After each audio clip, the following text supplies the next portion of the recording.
Hello, everyone. Good morning, good afternoon, wherever you're joining us from. A very warm welcome to this final day of June live webinar with my friends here from LavenirAI. We've got Bill Michels and Clive Heal, who are both the co-founders of Lavenir, with us today. Bill, Clive, if you'd just like to say a quick hi and a quick introduction. I'm just going to wait a couple of minutes before we get started in case anyone is trickling in a couple of minutes late. So if you could just give a really quick intro, then I'll run through a couple of housekeeping things, and then it's over to you, gentlemen. Hey, thanks, James. So I'm Clive Heal, CEO and co-founder of LavenirAI. My background is procurement, both in the UK, Europe, and 20 years based in the US. I'm now back in Europe. So worked for Reckitt Benckiser, PwC as a management consultant, Prudential, SmithKline, GlaxoSmithKline, and over in the US, I worked for Genentech and Roche, and now back in Europe, as I said. So my background is a procurement professional, but also ran the innovation center at Roche for 6 years as well. So procurement and innovation. Hi, and I'm Bill Michels, and I've had a long career in procurement and supply chain, starting my career in corporate life, and I had several management positions in the paper industry, the food industry, the business machines industry. Went on then to consulting, had a big, long career in consulting, did transformational change. And one of my first clients, we went in, we changed the processes, the strategy, and we delivered $400 million on $1 billion spend. So that helped that. And then to do a good transformation, you really have to do training and development and change the behavior of people. So a lot of our work in the consulting side was transformation or development of teams. And then from there, I sold the business to the Institute for Supply Management, went on to work with SIPs and help SIPs start their US business. And then Clive and I got together, founded Lavenir, and we're trying to help people learn how to negotiate. And I love both of your stories because a lot of founders in this space don't come from procurement, and it's great to have two elder statesmen of procurement, and I mean that in the nicest possible way, on with me today, because you're definitely not sales and marketing bros or anything like that. So it's really cool to have such experience with us. For those of you that are watching live, if you could just pop in the comments on LinkedIn where you're joining us from. I'm always interested to see where everyone joins these from and where we've got an audience coming in from. If you're wondering why I'm wearing a red and white striped jersey, it's because for those of you that were following it, Paraguay beat Germany on penalties in the World Cup last night, and it was probably one of the biggest shocks, or the biggest shock so far of the tournament. And I actually live 6 months a year in Paraguay, so I know how much it means to the people down there. And there was a huge party, I'm sure, in Asuncion last night, just looking at some of the pictures. So yeah, just pop in the comments where you're joining us from, and if you have any questions that you want me to put to Clive and Bill as we go through.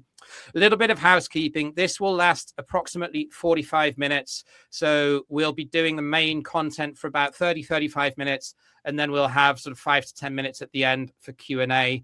If there's any question that comes up during the session that's absolutely relevant to what Clive and Bill are presenting or talking through at the time, I will flash it on the screen, and we'll tick those questions off if they're relevant to the section of the session. If they're a little bit more generic, then we'll leave time for those at the end. So the webinar, guys, is called Everything We Teach About Negotiation is About to Change. So over to you. What is it that you think will change quite drastically, and what do you think will stay the same? And we have got some visual materials to support this as well as some screen time to show you a bit of the product too as we go through.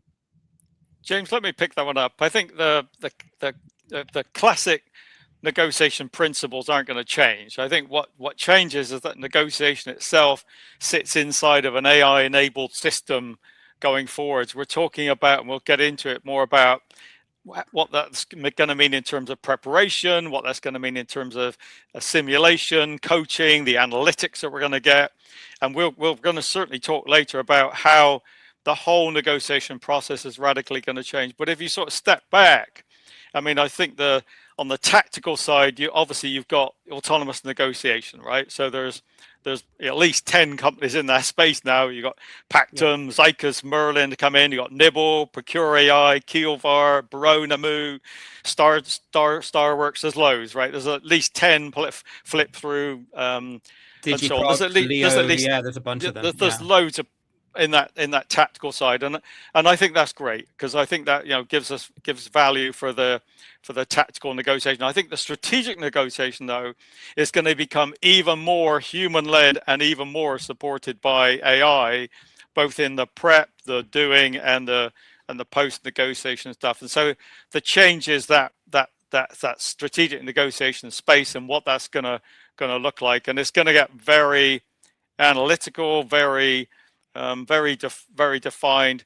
We're really talking about how do we get behavioral fluency. So how do we get people really behaving and acting in better ways in their strategic negotiation? So that's, for me, what it's all about. It's that AI framework that we're going to sit inside, and I'm talking about both the prep and the real negotiations. Bill?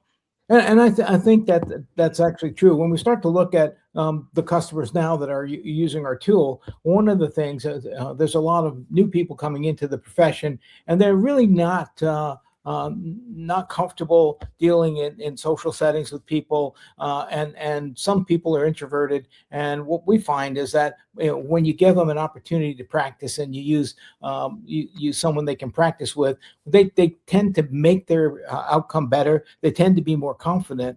And so we're trying to really help people change their behavior, change their style, understand that it takes different styles, and really look at it. And if we look at the future, we see a time where we actually can profile what suppliers will say. We actually see that we can practice in simulation, and we also see that we can get to a point where we actually have AI coaching us through the process. So things are going to change. So how do you think then? I mean, we mentioned a bunch of tools that support sort of tactical autonomous negotiations. So you made that distinction, and I think it is an important distinction. Where do you think these autonomous negotiation tools, whichever one you pick, will be able to legitimately take over, rather than it just being a gimmick or marketing? And which ones do you think are still going to need very much, the human-led approach? I don't think. Go ahead, Bill. Go ahead. I take a crack at that. So we have some companies in the utility industry, and they're dealing with nuclear waste disposal. So they got 140-year contract for the life cycle of the waste. They have privacy, they have protection, and that takes them sometimes a year or two to negotiate that. And I see simple tactical leverage kind of items fit the mold where the autonomous bots can work. But when it gets to defense strategies or programs like that, it requires really requires analysis, human interaction, coordination, and that's where I think the bots fall short. James, I think as you move from tactical to strategic, the variables become greater. It's not just a price driven event, right? Let me give an example. When you're negotiating a strategic contract, right, or a strategic negotiation, there are multiple variables. If you can quantify the relative values for each of those, you can then more automate it. I'll give you an example, right?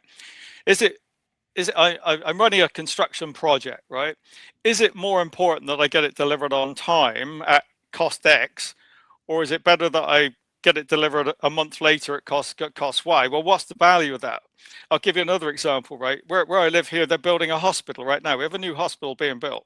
And so the question there would be, are you willing to pay more to have the hospital launched on time, or pay a little bit less and have it launched a month later? But then all those patients that would have gone to the hospital for that month aren't able to go to the hospital. So these are like strategic decisions that you have to make. So the more complex that what it is you're managing, the more variables you have. If you can codify and quantify, well, the value of waiting an extra month is this, or the value of getting extra qualities, or would you rather have a sustainable product or or something from recycled material, or would you rather have virgin unrecycled material? Well, how much more are you willing to pay for that to get that benefit? So if you can quantify relatively and meaningfully the relative values of those different things you're negotiating, then in theory you could automate it, in my mind. But if you can't, and it comes down to human perspective, then you have to think about that. And I'll give you another example as well, right?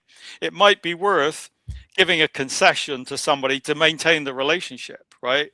So is technology at the moment going to be able to say, well, actually, we want to retain the relationship, so we'll give that concession for that particular point, because that's actually more important to retain the relationship. So I think it's about how many variables are there that you're having to negotiate, and can you create an algorithm or relative calculation to show the values of each? Because the more you can codify it, the more you can automate it. But if you can't, and there's a human factor in it, that's where it's strategic. So I think the two come together. I think we're going to close the gap, right? The gap being, everything is either autonomously negotiated or it's like a human. The great thing is there's more time now for humans to do those negotiations, and they're going to be way, way, way better prepared now than we were 6 months ago.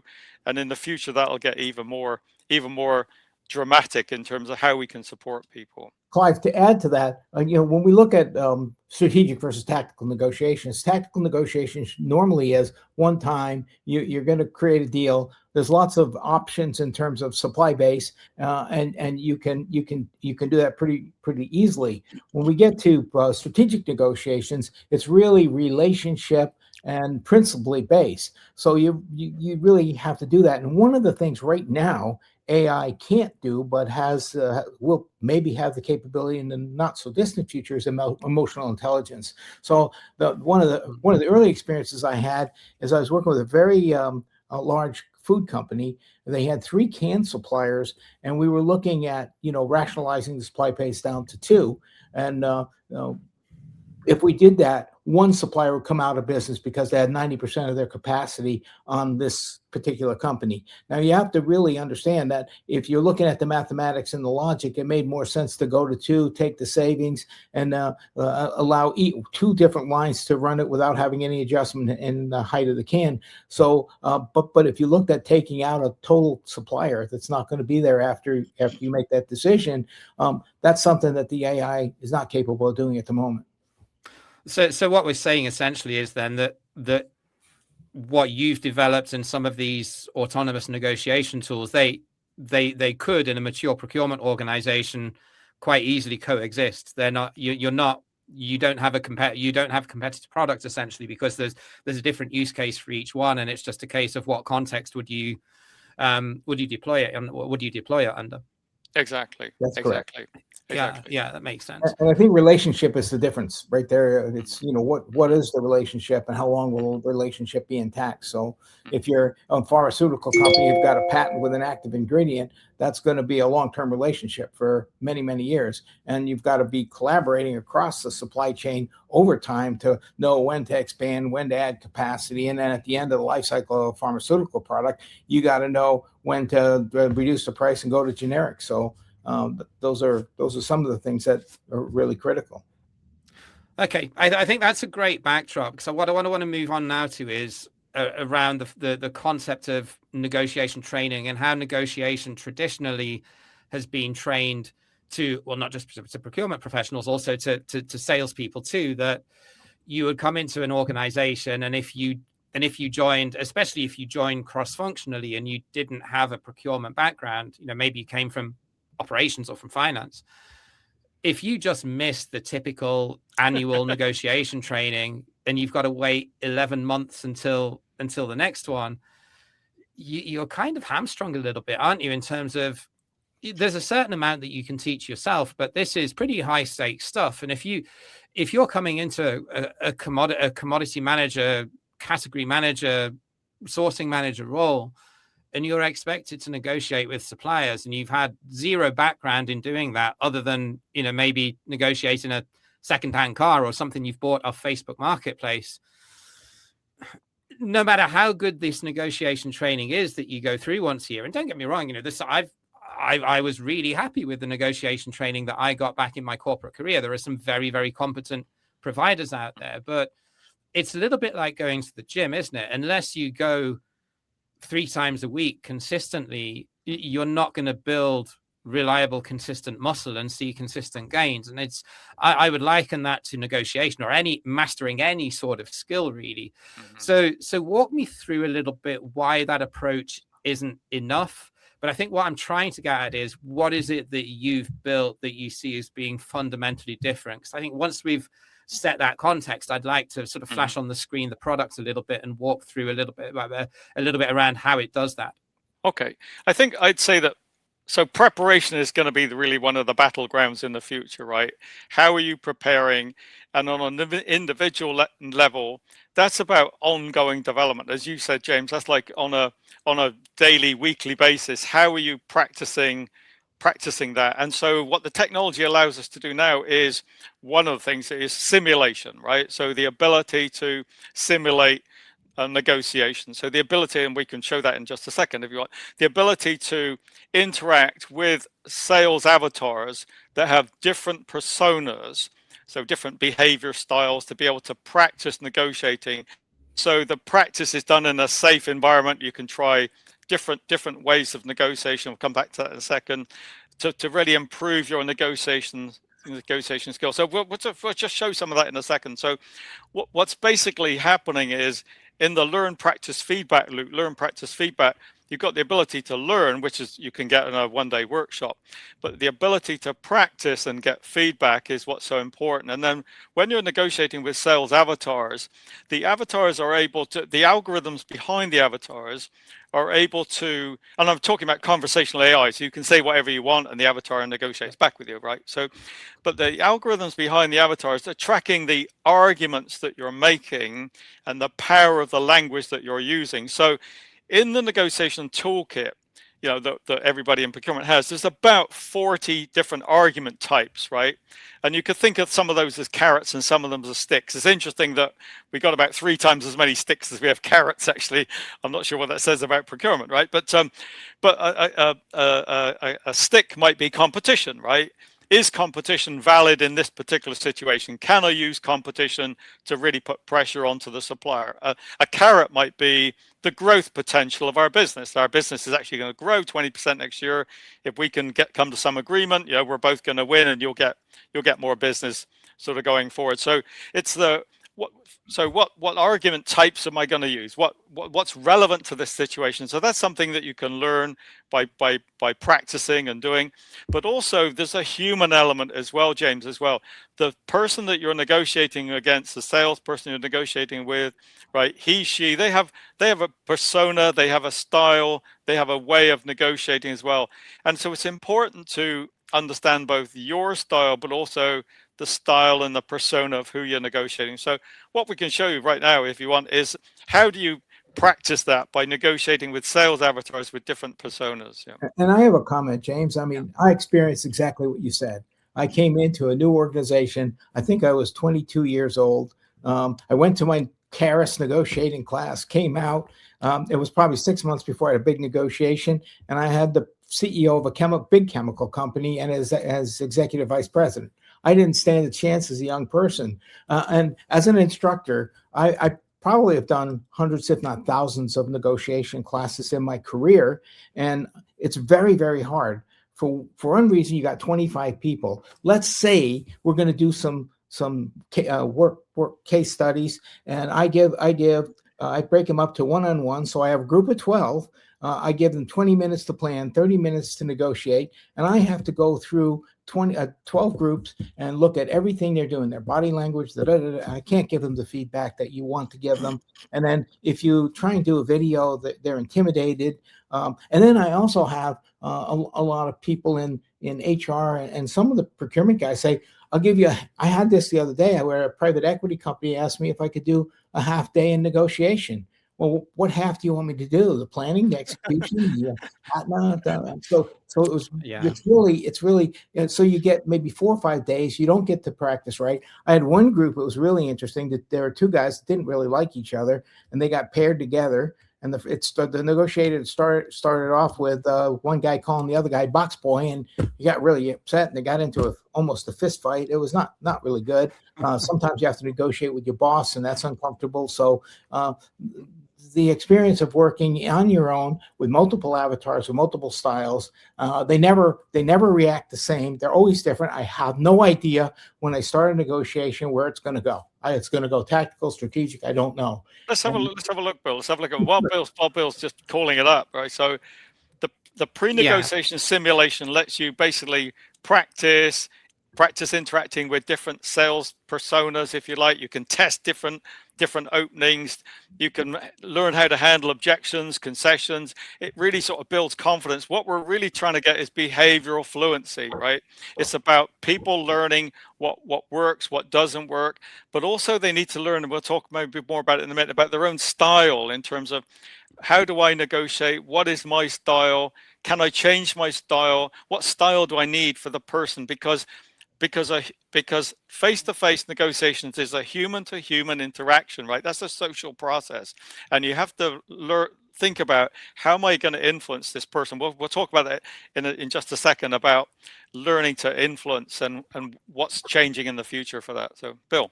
Oh yeah, absolutely. The different personalities that you get, that you're going to be negotiating against, will be vastly different depending on the context and who it is. You know, the way that you would negotiate against the very stubborn, details-oriented, typical like German or Central European type of persona versus, the gregarious American that doesn't shut up, is going to be like vastly different, right? It's just culturally the way that they operate. So yeah.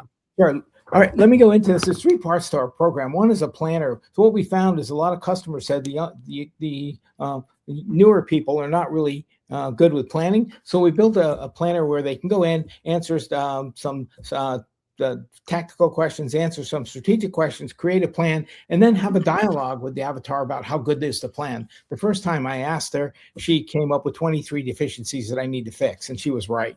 And then we have we have 40 hours of learning, and in the learning, at any time, you can stop and ask an avatar, what does this mean? How does this work in my category? And the avatar will answer it. And then the third part is the negotiation. I'm going to go into this negotiation. I have a choice of 5 avatars. As pretty much the first guy is the one that James first described, which is the analytical, very, very process-oriented. He likes data. He's unemotional. Then there's Anne-Marie, who just tries to try and get her deal done. Ling, who doesn't make decisions. Tony, who is the American that was described by James. And then John. I'm going to pick Stefan because I know Stefan pretty well. And so you get a case study. In this particular case study, Stefan represents a supplier that's just been brought in by management. This is a food company. They had a problem with the past supplier who was cleaning their manufacturing equipment and actually didn't clean the meat slicer. They had listeria. They got some people sick and killed a couple of people. And so they don't want to change anything, but he's a bit bold, and he's come in with a price increase, and my job is to actually talk to him and see if I can make the price increase go away. He has some technology. I know he has it, but he has not yet told me about it. So let's see how it goes. The floor is yours and Stefan's. Hello, Stefan. To see this. How are you this morning?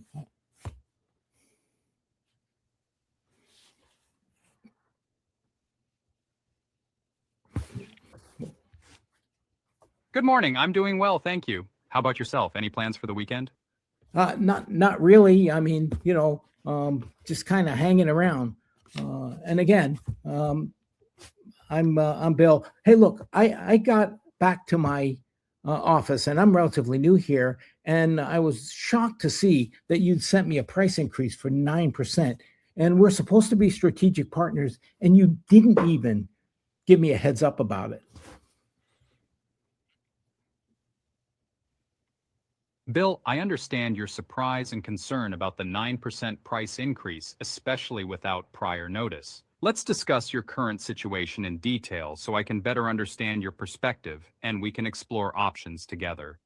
Well, I am disappointed you didn't let me know in advance, and my team's kind of mad at me, and it's very embarrassing. But I don't think you can justify a 9% price increase.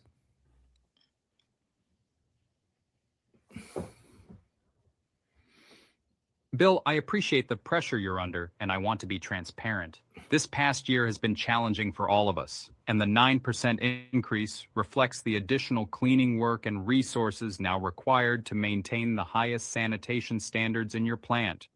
Well, look, I get that. But look, you came in here with 8 people, and now you're down to 5. So you've taken 3 people out of your process, you've reduced your cost, and you've improved your process, and your performance has been excellent. So I don't think you can justify a price increase of 9%, especially with the things you're trying to justify.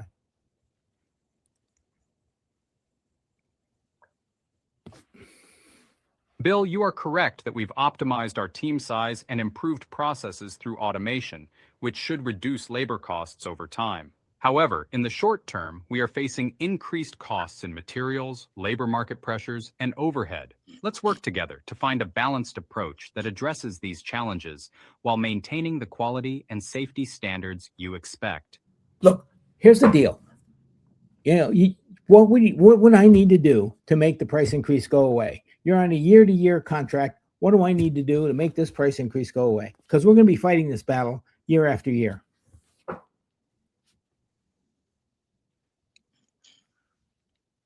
Bill, I understand your concern about recurring price increases. If we agree to a 3-year contract, I can reduce the price increase impact to 5%. For a longer-term agreement, I can eliminate the increase altogether. Additionally, if we incorporate our new cleaning technology into the contract, we can further reduce costs. This approach provides stability and value in the long run. Look, I'll tell you what. Here's what I think I'd like to do. I'd like to make a proposal that I give you a 5-year deal. You eliminate the price increase, and because of the automation, we will actually pilot your robotic automation program and be a use case for your company. And what I'd like is a 15% reduction up front, 1% productivity years 2 through 5. Can you do that?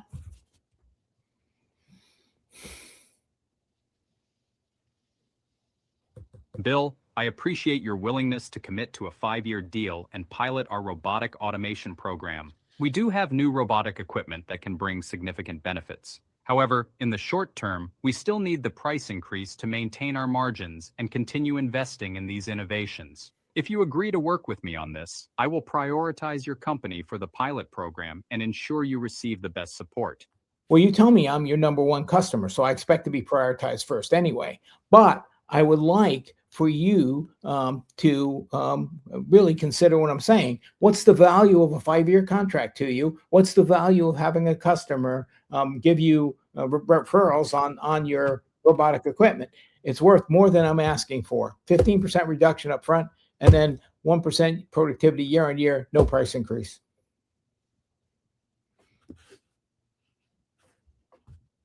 Bill, I agree with your perspective and recognize the strategic value a 5-year contract and your referrals bring to us. I am committed to working with you to find a solution that balances your requests with our operational needs. Let's continue this dialogue to reach an agreement that benefits both parties. Look, here's where I'm going. I got a meeting with my team on Thursday. We're going to decide some things. Give me a proposal. I hate to do this to you by tomorrow. And tell me what you're willing to do. You know what I'm looking for. So if you can give me a proposal tomorrow, tell me what you're willing to do. I'll look at it, talk to my team, and then we can decide where we're going to go.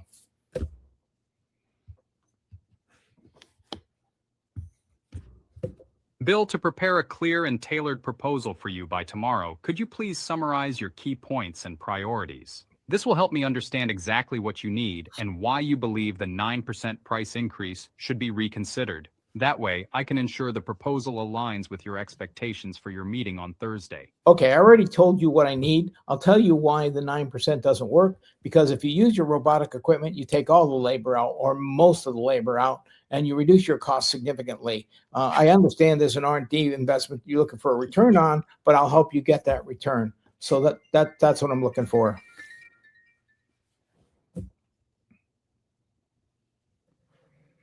Bill, I understand your point about the robotic equipment reducing labor costs and the potential for a quicker return on R&D investments. However, in the short term, we still require the price increase to maintain our margins and continue funding these innovations. If you collaborate with me on this, I will prioritize your company for the pilot program to help realize those savings sooner. I don't have a lot of time to argue, so send me a proposal, whatever you're willing to do by tomorrow, and I'll look at it and talk to my team about it.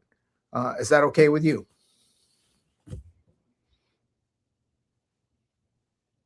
Bill, I understand the urgency. I'll prepare a proposal reflecting what we've discussed and send it to you by tomorrow. Please review it with your team, and we can continue the conversation from there. Perfect. All right. Sounds great. Goodbye. Thank you, Bill. I look forward to our continued collaboration. Have a great day. I only got 59%. Oops, I just missed my feedback. Oh yeah, go back to that. I want to see what, how does it rank you? I'm getting there.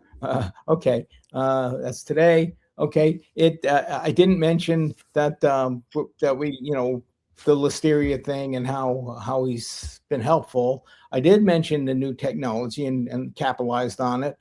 I did a good job talking about a long-term contract. I didn't mention competition, where I could have used some competition, could have used competitive threats.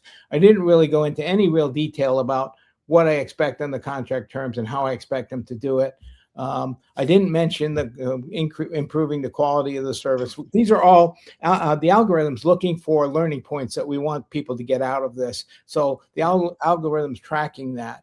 I demonstrated a desire to be strategic, and I could have used some power words that might have made a big difference. So that's pretty much it. So the important thing here, James, is the opportunity to repeat this. Okay, so get the feedback, go in, try it again, try some different arguments, try some different languages, and get a better score. And clearly, we can demonstrate that people's scores do improve really quickly the more that they practice their negotiation. So if you step back, right, first of all, you've got to prepare for the negotiation. We got a strategy planner that helps you answer a series of questions, and it will create a negotiation strategy for you. Then you've got that opportunity to practice as well. Another thing we mentioned earlier is about a style analyzer, to really understand your negotiation style, because we all have different styles of how we like to negotiate, which means that we're strong in some areas, but it means we maybe have blind spots, or we're not particularly good when we engage with certain types of people. So it's important to understand your style as well. And then in the future, that feedback that you saw on the screen there will actually be interactive through an avatar, and she will talk to you about what you did well, James, where you could have improved, some ideas you might want to try going forwards in the future. So this is all of the preparation, if you like, for a negotiation. But rolling forwards to this, and this is where the whole negotiation space is going to change for strategic negotiations, right? We're going to be able to do, we're already working on now, a lot of things in the real detailed stage. And let me explain what I mean. So preparation, we're going to be able to create avatars that have the personas of the real salespeople you're about to meet for a real negotiation in a couple of weeks' time. So before you come and negotiate with somebody in a couple of weeks' time, we're going to be able to create an avatar that has that person's persona. You're going to be able to practice negotiating against that avatar to learn what works, what doesn't work. We're also going to be able to create an avatar, James, that actually has your persona, and we're going to be able to run 1,000 simulations. So if James says this, what's that salesperson going to say? If that salesperson says this, how's James likely to respond? So because we're going to be able to run simulations, and you're going to be able to practice with an avatar representative of the salesperson, we're going to be able to work out the best arguments to use, the best language to use, and actually estimate the probability of success of the outcome of that negotiation in terms of how well is it likely to go based on these simulations. So that's the whole pre-negotiation bit.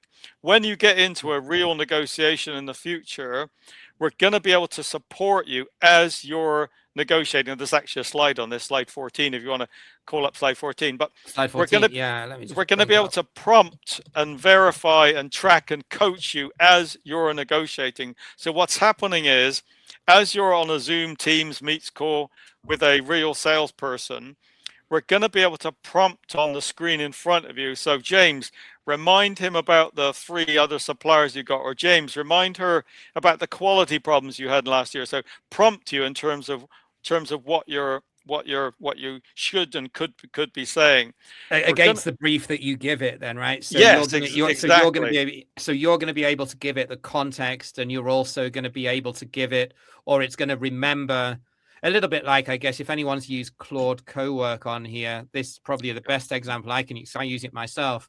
You can tell Claude Cowork in your About Me file about your personality, about your business, about your work, about your hobbies, and it remembers that, so you don't have to keep putting it into the chat. So what you're saying is it's like a similar kind of context that exactly following the transcript, following the interactions, and prompting you at the right time for the arguments that you should be making at that time.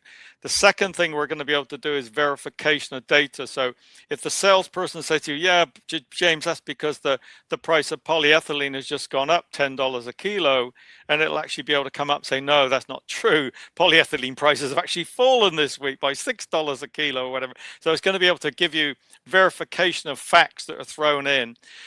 We're also going to be able to give you coaching as well, in terms of, James, keep pushing her on this one. It looks like she's going to concede. Or James, she just made you an offer, you missed it. Ask her to repeat what she just said. So the coaching as you're negotiating.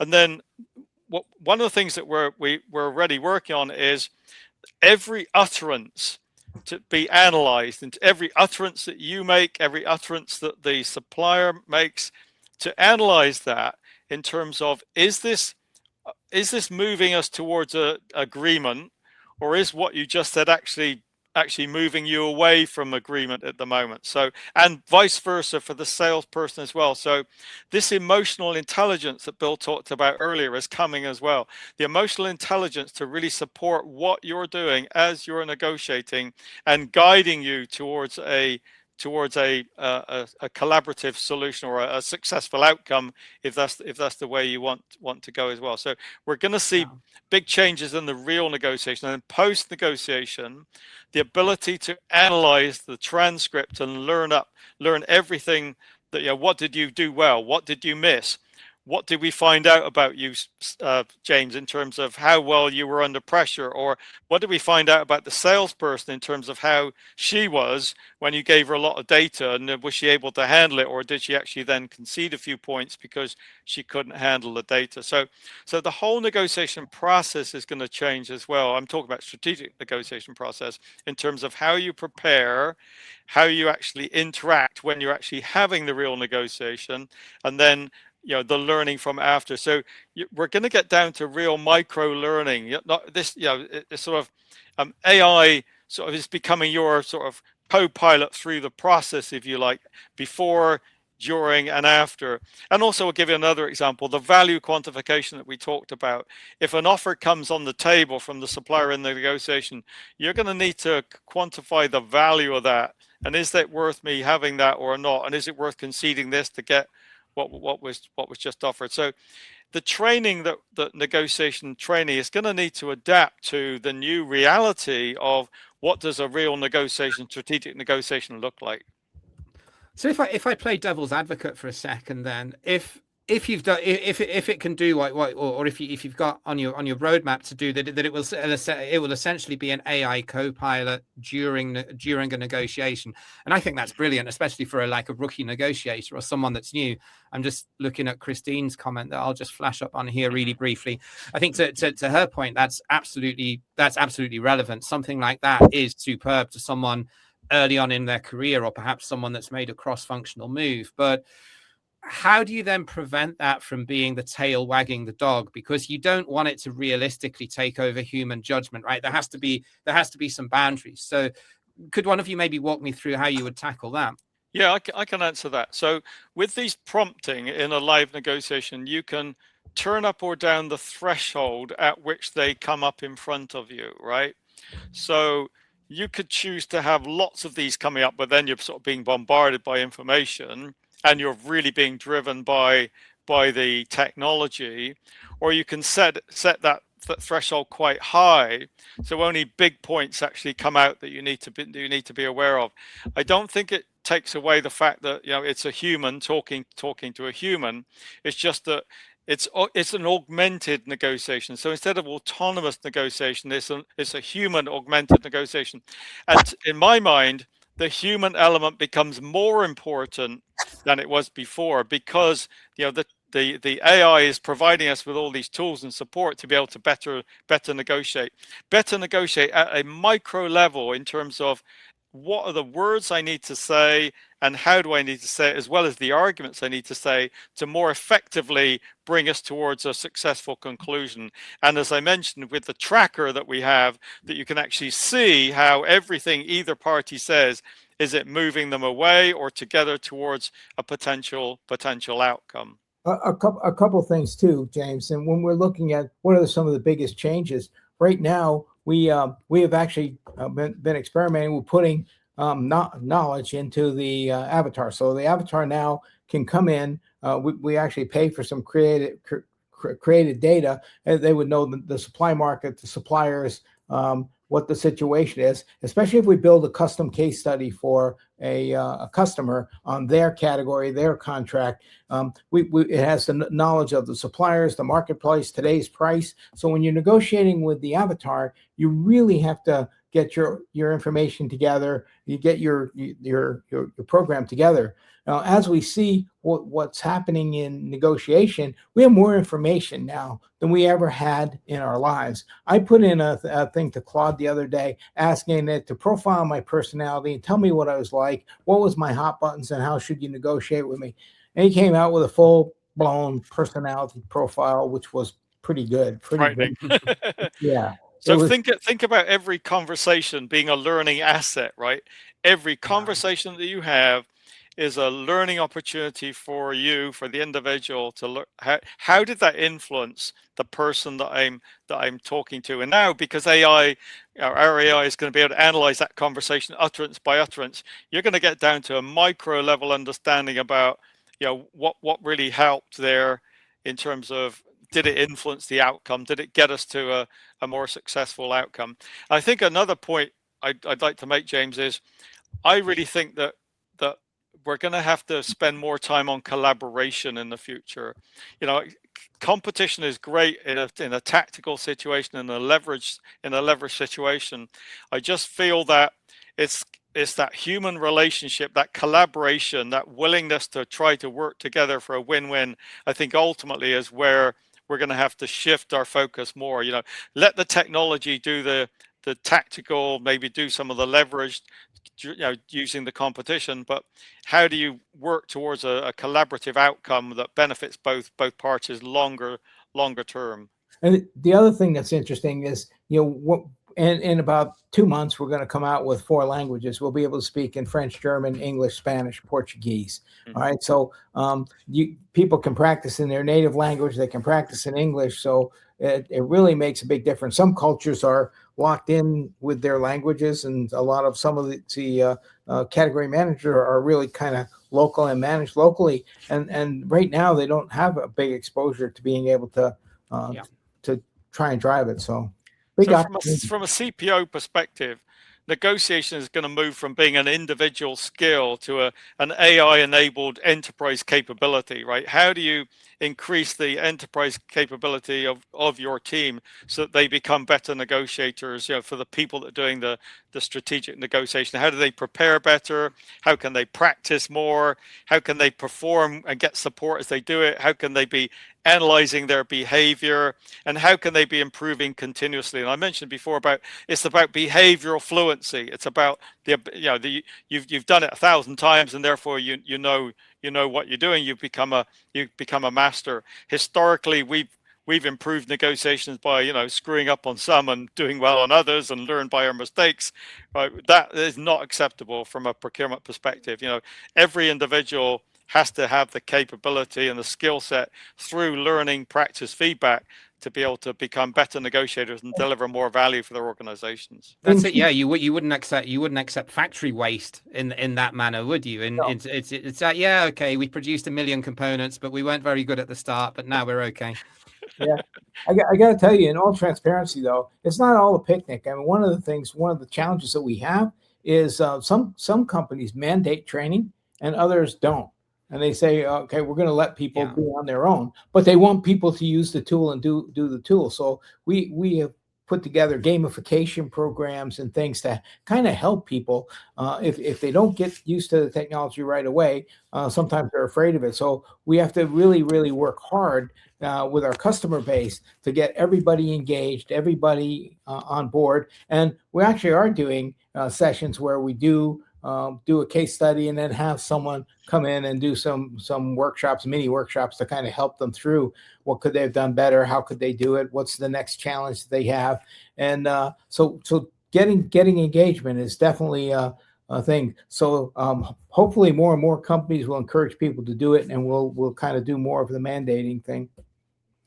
Awesome. Okay, guys, I'm just conscious of the time, and I want to give anyone a chance to ask a question if they do, just before we wrap it up. So if anyone in the audience does have a question for Bill and Clive, please pop it in there now. I appreciate that we have overrun by a minute or two, but I'm happy to take one or two questions before I close this out. So please, if you do have a question, now's the time to pop it in the comments and I'll flash it up on the screen.